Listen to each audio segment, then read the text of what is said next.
ઉર્વિલ પટેલે ઋષભ પંતનો રેકોર્ડ તોડ્યો. વડનગરના ઉર્વિલ પટેલે મુશ્તાક અલી ટ્રોફીમાં ત્રિપુરા સામે આઈપીએલના સૌથી મોંઘા ખેલાડી ઋષભ પંતનો રેકોર્ડ તોડ્યો હતો. 28 બોલમાં સદી ફટકારીને ટી20 ફોર્મેટમાં સૌથી ઝડપી સદી ફટકારનાર પ્રથમ ભારતીય બેટ્સમેન બન્યો છે. ઉર્વિલ પટેલના પાલનપુર રહેતા માતા પિતા વ્યવસાય શિક્ષણ ક્ષેત્રે સંકળાયેલા છે.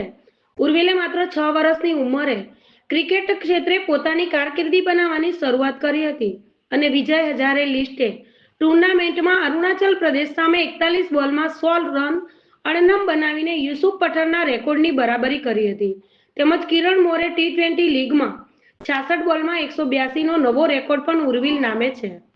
વડનગરના કૈપુર ગામના વતની મુકેશ કુમાર ચુનીલાલ પટેલ અને અમારા ઉર્વિલના મમ્મી ગીતાબેન પટેલ આજે ઉર્વિલે જે સિદ્ધિ નોંધાવી છે એ ખરેખર અમારા માટે ગૌરવની વાત છે.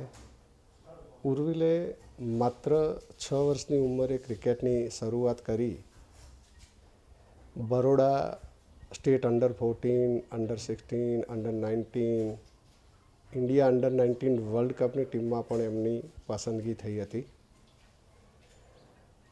ત્યારબાદ 2018માં ઉર્વિલ રણજી ટ્રોફીની ટીમમાં ગુજરાત ક્રિકેટ એસોસિએશનથી સિલેક્ટ થયા.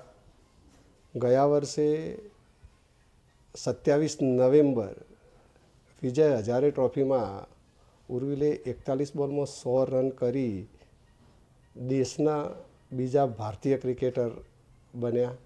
અને આજ 27 નવેમ્બર ઉર્વિલ ટી20 સૈયદ મુશ્તાક અલી ટ્રોફીમાં 28 બોલમાં 100 રન કરી વિશ્વના બીજા નંબરના અને ભારત દેશના પ્રથમ ક્રિકેટર બન્યા છે.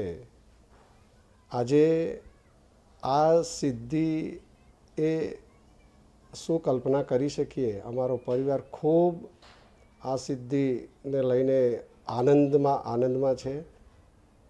આ સિદ્ધિ મળ્યા અને અમારા પરિવારમાં આજે જ્યાં જોઈએ ત્યાં ઉર્વિલના ફોન આવે, ઉર્વિલ ઉપર ફોન આવે, લોકોની વધાઈ આવે.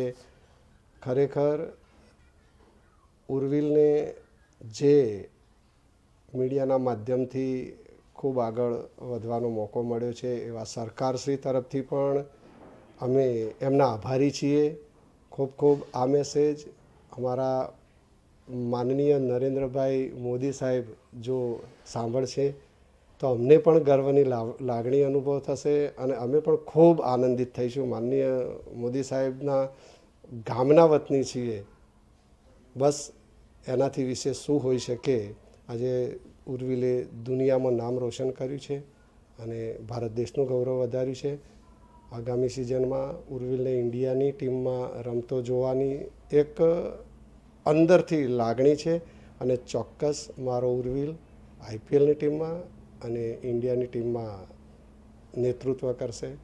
અસ્તુ.